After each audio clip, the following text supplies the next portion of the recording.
गीता में भगवान श्री कृष्ण ने कहा है कि जो हुआ अच्छा हुआ, जो हो रहा है वो भी अच्छा ही हो रहा है और जो होगा वो भी अच्छा ही होगा।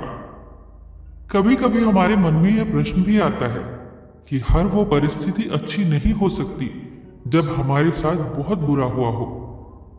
पर इंसान देख ही कितना सकता है, समय के साथ साथ परत दर परत जब प्रश्नों के उत्तर मिलने लगते हैं तो हमें ये यकीन हो जाता है कि वाकई जो भी हो रहा है अच्छा ही हो रहा है। बस हमें अपना कर्म सच्चे मन से करते जाना है, बाकी सब कुछ उस पर छोड़ देना है। एक बहुत ही सुंदर कहानी है। एक बार मृत्यु के देवता ने अपने दूत को पृथ्वी पर भेजा एक स्त्री की आत्मा को लाने के लिए। देवदूत जब उस स्त्री की आत्मा को लेने पृथ्वी पर आया तो उसने देखा कि उस स्त्री की 3 छोटी छोटी बच्चियां हैं।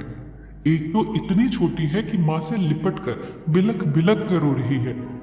पति पहले ही मर चुका था, परिवार में और कोई भी नहीं था। स्त्री के मरने के बाद इन बच्चियों को कौन पालेगा? ये ख्याल आते ही देवदूत उस स्त्री की आत्मा को लिए बगैर ही वापस लौट गया। जब मृत्यु के देवता ने बिना स्त्री की आत्मा लिए खाली हाथ वापस लौटने का कारण देवदूत से पूछा तो उसने वो सारा हाल कह दिया जो उसने देखा था। मृत्यु के देवता को बहुत क्रोध आया। उसने क्रोध में आकर देवदूत से कहा, तुम नहीं जानते कि कितना बड़ा अपराध किया है तुमने। जिसकी मर्जी से जीवन होता है उसी की मर्जी से मौत भी होती है। तुमने उनकी मर्जी के खिलाफ जाकर जो अपराध किया उसका दंड तुम्हें अवश्य मिलेगा।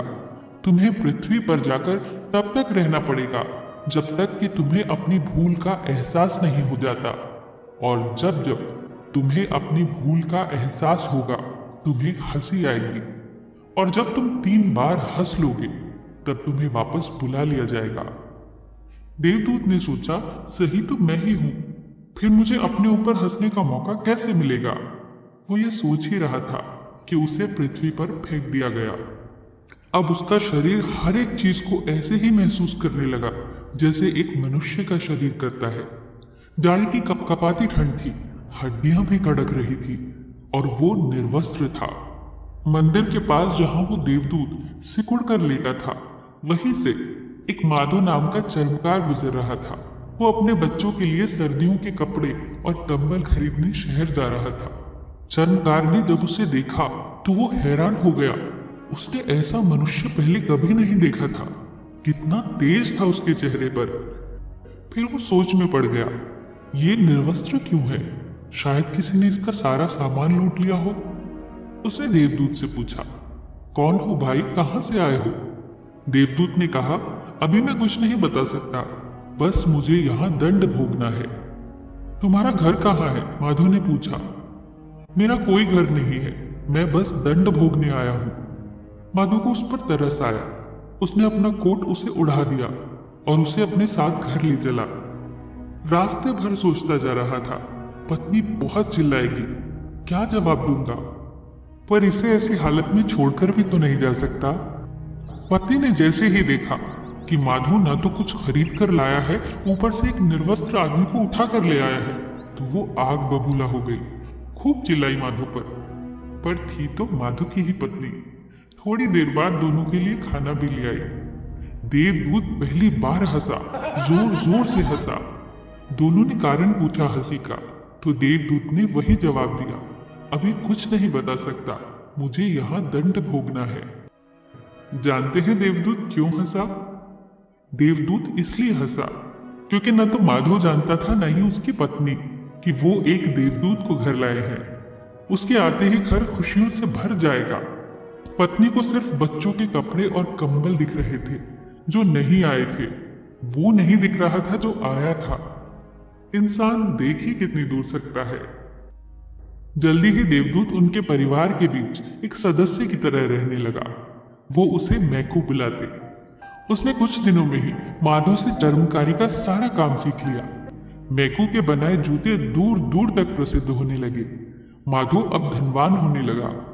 एक दिन राजा का आदमी चमड़ा लेकर आया और उसने माधो से राजा के लिए जूते बनाने को कहा और चेतावनी भी दी कि बहुत कीमती चमड़ा है, बहुत दूर से मंगाया है, कोई भूल चूक हुई तो दंड अवश्य मिलेगा। माधव निश्चिंत था। मैकू ने आज तक गलती नहीं की थी तो अब क्या करेगा। पर ये क्या, मैकू ने उस चमड़े से जूते की जगह स्लीपर बना दिए। उस देश में स्लीपर आदमी को तब पहनाया जाता है जब वो मर जाता है। माधव ने अपना सर पीट लिया, पर अब कुछ नहीं हो सकता था। अब तो उसे दंड भुगतना ही पड़ता। इतने में किसी ने दरवाजा पीटा। वो वही राजा का आदमी था। उसने माधव से पूछा, जूते बना तो नहीं दिए? राजा की मृत्यु हो गई है, अब उस चमड़े से जूते की जगह स्लीपर बना देना, कहकर वो चला गया। देवदूत अब दूसरी बार जोर जोर से हंसा। जानते हो देवदूत क्यों हंसा? वो ये सोचकर हंसा कि भविष्य अज्ञात है, सिवाय उसके कोई नहीं जानता कि आगे क्या होगा।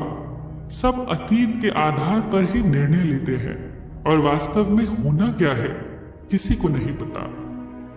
देवदूत को माधव के घर रहते रहते कई बरस बीत गए। एक दिन एक बूढ़ी स्त्री 3 लड़कियों के साथ माधव के घर आई और उनके लिए जूतियां बनाने का ऑर्डर दिया।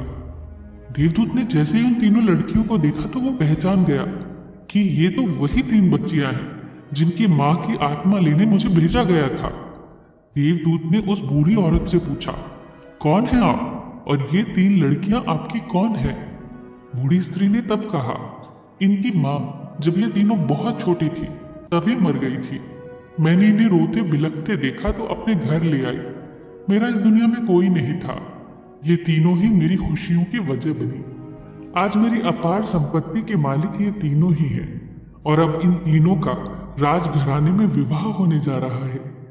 ये सुनकर देवदूत तीसरी बार जोर जोर से हंसा। अब वह लगातार हंसता जा रहा था। जानते हो वो इस बार क्यों हंसा? आज उसे ये फिर से एहसास हो गया था कि उसने बहुत बड़ी भूल की थी। नियति बड़ी है, हम उतना ही देख पाते हैं जितना देख पाते हैं, और जो नहीं देख पाते बहुत विस्तार है उसका।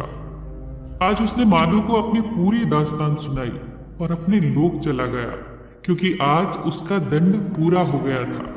वो समझ चुका था कि जो हुआ अच्छा ही हुआ, जो हो रहा है अच्छा ही हो रहा है, और जो होगा वो भी अच्छा ही होगा।